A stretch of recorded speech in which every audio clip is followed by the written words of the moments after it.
Sveicien visiem! Šodien ir tā unikālā iespēja mums notestēt jauno Hyundai Santa Fe hibrīdu auto. Un mums piedāvāja viens no Hyundai dīleriem šeit Anglijā. Un tagad mēs esam paņēmuši, lai ar viņu pabraukātos. Ko var pateikt? Auto ir liels, dažādas interesantas features, pilns ar elektroniku, skārienu jūtīgiem ekrāniem,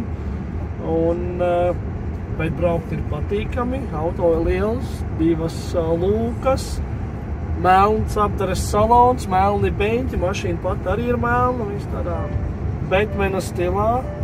Un tagad speedometrs bļauj, ka mēs pārsniedzam 50 jūdzes stundā. Ir ļoti gudrs aparāts.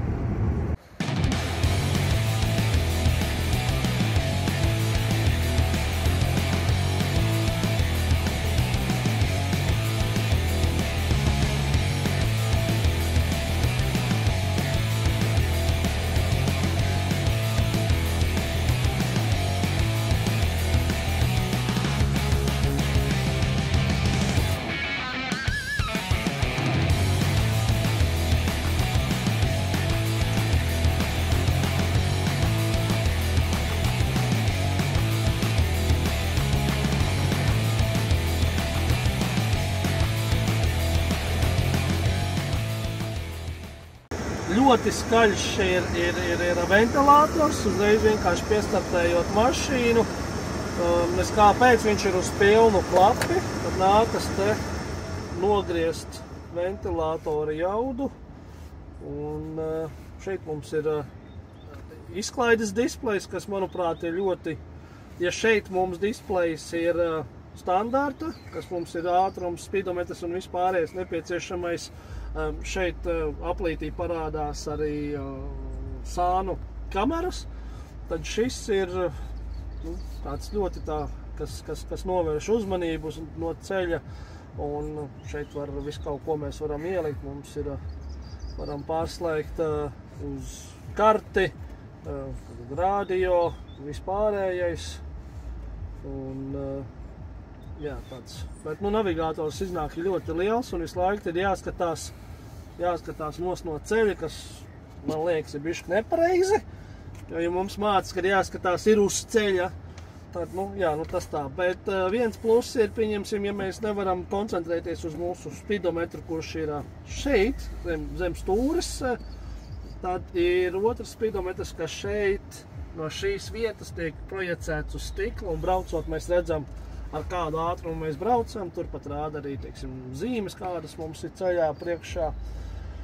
Stūra ir multifunkcionāla, ļoti daudz pogām, ir sporta režīmam, ir saucamie pedālīši, ar ko mēs varam ātrumus pārslēgt. Tāda ātrumkārba ir ļoti tādā interesantā vietā, ar roku kustību pagriežot uz priekšu vai uz atpakaļ, tiek izvēlētais ātrums. Un pašā galā piespiežot pogu, mēs ieliekam parkingā, un auto mums nekur nebrauc.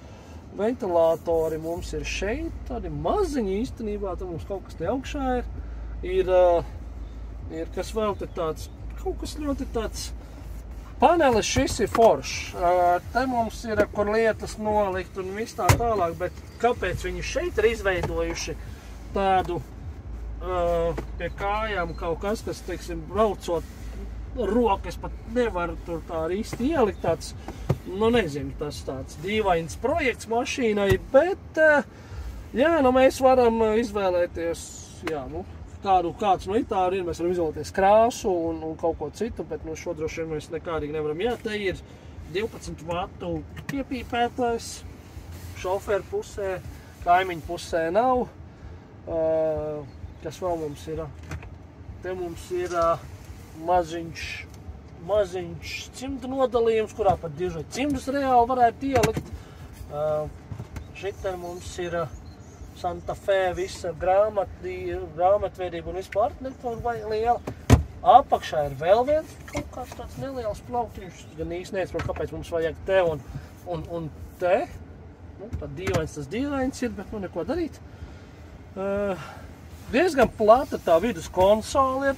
Jā, elponas rokām ir ērti, kur nolikt 2 cilvēkiem, bet, jā, apsildāmie beņķi nāk klāt. Diezgan jau piebāsts ir ar elektroniku, viss ir piebāsts, ir atmiņas beņķi, bet vienīgais tas, ka šī poza gan ir pēdējā, man ir beņķis aizbīdīts līdz aizmugurei, un, īsti man tā baigi ērti nebija braukt, kā sacīt, jāsaka, es te tā. Stūri, elektronisko vadību mēs varam izvilkt uz āru, augstāk neiet, nāk tikai zemāk, bet, ir ļoti grūti tādā gadu iekāpt un izkāpt, ja stūri zemu un tā tālāk. Tā kā paši izvēloties, skatāties. Ejiet uz Hyundai mājaslapu un varat pieteikties paši uz testa braucieniem. Spogulī mēs redzam, ka tagad mums sieva filmē, bet ja es negribu viņu, es viņu varu pārslēgt uz digitālo. Mēs redzam, ka tagad mums ir kamera, kas mums rāda aizmuguras skatu. Es nezinu, vai tas ir vajadzīgs vai nav vajadzīgs, jo tad mēs te varējām paspiežot pogas, mēs te visu kaut ko varējām vēl darīt. Te vēl varēja samazināt to leņķi un tā tālāk. Bet jā, mēs esam vecā stila piekartējs, pagriežam spogulīti, noliekam un mēs visi redzam, ļoti skaisti. Lūka mums ir, kur aizmugurējā. Tā mums ir tikai lūka, tā nevarēs vaļāt, cik es saprotu. Jā, un te mums ir lielā lūka, ko mēs varam izmantot. Nav bijuši mašīnas ar lūku. Varbūt ir labi, varbūt labi. Aiztaisās ciet. Aizvelkam to ciet.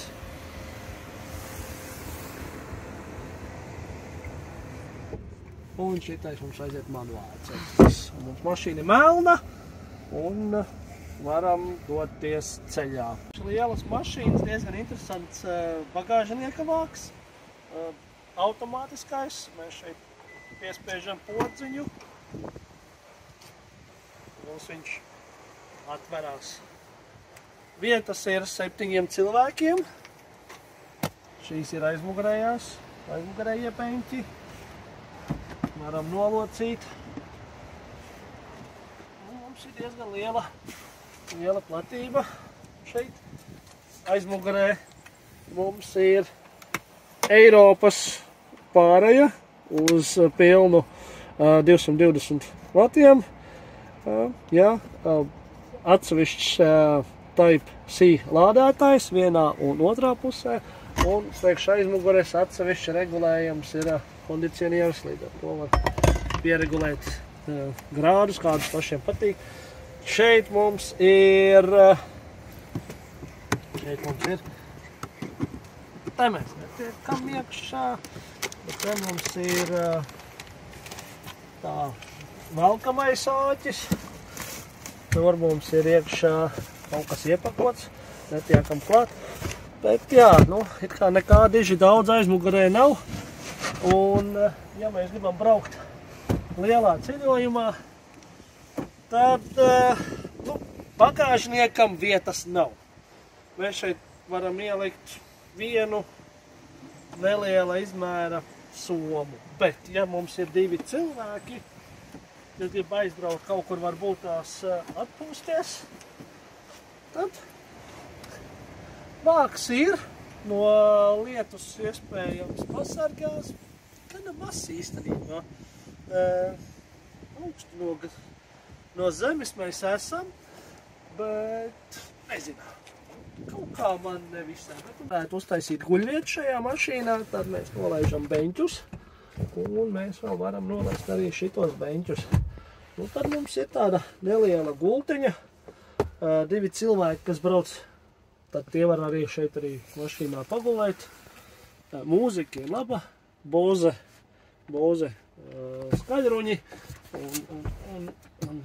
Jā, tā kā, neko, tumšs. Aiztaisam aizkariņus ciet. Un neviens mūs netraucē. Jāņos papardzied var eleganti meklēt. Ar komfortu. Durvju atvērums ir tā, ka es esmu pieredzis pie tām, ka vidējās durvis mūsu mašīnām ir bīdāmās, neatveramās, tad liekas kaut kas pa maz, kaut kas ne. Vienīgais, uz ko es jau uzdūros, ir šie te divi sānu saules sargu āķi, kas, ja liek bērni iekšā vai kaut ko, ļoti viegli taisni man pleca augumā bija diezgan sāpīga procedūra, bet gan jau kāds. Tātad, kā mēs varam attaisīt šo te beņķi, lai kāds varētu tikt aizmugurē. Tad mums ir divi veidi. Viens ir augšā, piespiežam, viņš pats aizbrauc. Tad mēs pabīdam atpakaļ, attiecam, un otrs ir apakšā, šeit ir vēl viena poga. Arī tāpat. Interesanti feature. Tad mēs paceļam tos te beņķus uz augšu, un mums var apsēsties bērns. Beņķi ir zemie, līdz ar to ar garām kājām. Es tagad mēģināšu iekapt. Pirmām kārtām šofera beņķis aizbīdīts līdz pašai aizmugurei, un vidējais beņķis ir tā kā ir. Un iekapt tā.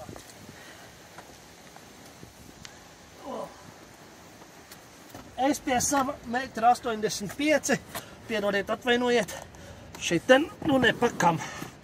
Ja mēs vēl aiztaisam ciet šo te, tad es ilgi šitādā pozā nenosēdētu, līdz ar to šis auto ir tiešām vairāk tiem, kam ir mazāki bērni, kas var šeit aizmugurē pasēdēt, jo atstarpe starp aizmugurējo beņķi te mums ir 1,20 m kaut kādi.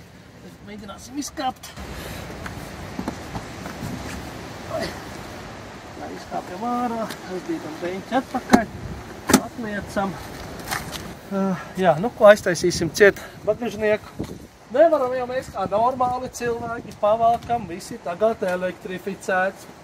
Poga, mirgodes, kāpēc avārijas gaismas. Un viss taisās ciet. Mums aizmugurē ir divas kameras. Šī ir atpakaļskatu kamera. Savukārt šeit augšā mums ir spoguļkamera. Mēs varam izmantot mašīnas spoguli standartā, kā spoguli, bet mēs varam pārslēgt uz elektronisko, kad mums parādīs, kas notiek aizmugurē. Unikāla feature, tā latviski sakot, ir, ja jūs noparkojat mašīnu stāvlaukumā un jums piebrauc no abām pusēm tik cieši, kad jūs durvis varat asaisīt ļoti nedaudz, ka nevar ne bērni iekāpt, ne jūs varat mantas ielikt, tad mums mašīna ir vadāma no attāluma. Cik no attāluma ir jābūt obligāti vismaz līdz metram no mašīnas, un tas apmēram strādā šādi, kad nospiežot un paturot pogu.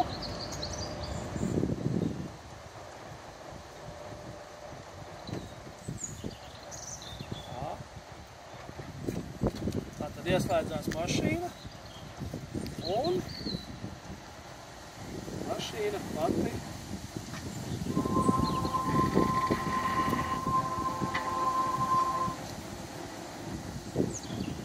brauc uz priekšu.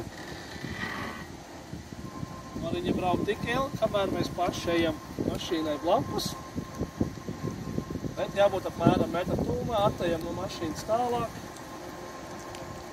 Mēs jau esam jau diezgan. Mēs esam kaut kādi 3 metri no mašīnas. Mašīnu mēs nebrauc. Mēs varam arī, ja esam iebraukuši ar priekšu, varam braukt atpakaļ. Bet, ja mašīnā redz, vai piefiksē kaut ko aizmugurē,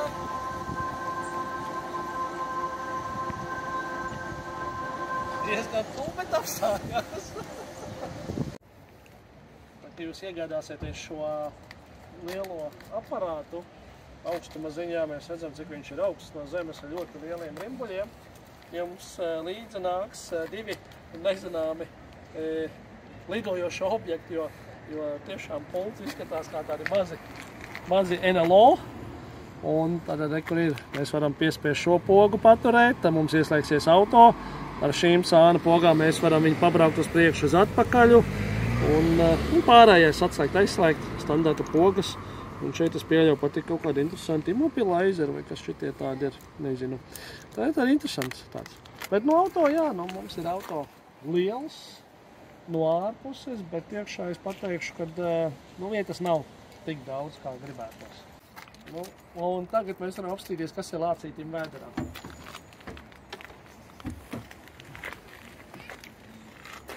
Lūk, SmartStream hibrīda motors. Ļoti īstenībā diezgan, viss ir ļoti kompakti un diezgan viegli piekļūstams visām lietām. Te mums ir akumulators, te mums ir gaisa filtrs, te mums ir visi šķidrumi. Un vispārējais, kas ir elektromotors un vēl kaut kas te tāds ir. Bet visam vismā motors priekš šitāda liela zvēra ir maziņš. Daudz arī brīvas vietas, tā kā, jā, interesants auto. Interesants tāds plusiņš ir, kad vidējie beņķi arī ir apsildāmi. Un jā, kam gribās siltu dibenu, tad tie var sēdēt un sildīties.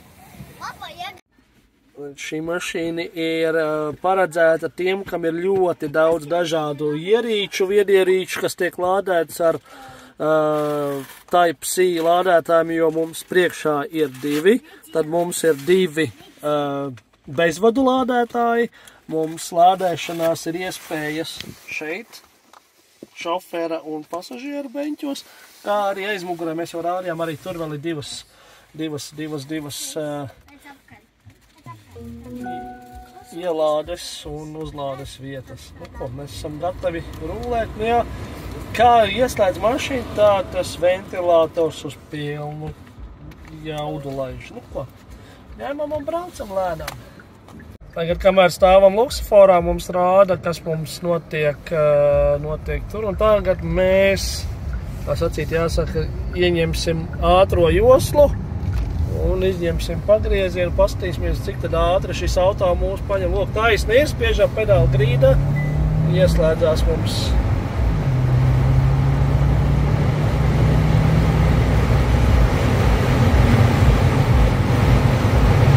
Ļoti ātri, nejūt, traucē mums lūka, bet tiešām ļoti ātri mums ir jāpārģer.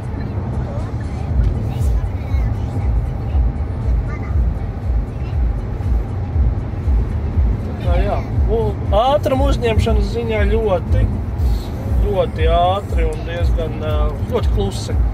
Nemaz nejūt, ka te mums ir apakšā maziņš motorīts. Viss tiek izdarīts. Un, jā. Braucam tālāk. Ar auto tikko kā pamanīju, kad sabremzējoties kaut kā stūre velk uz labo pusi. Pamēģināsim vēlreiz, kas mums ir tātad taisni, ieskrienamies, sabremzējamies. Nē, kā normāli, bet pirmie kaut kā bija interesanti, kad kā likās, ka valk bišķi jauns auto. Nezinu, varbūt tikai man tā liekas.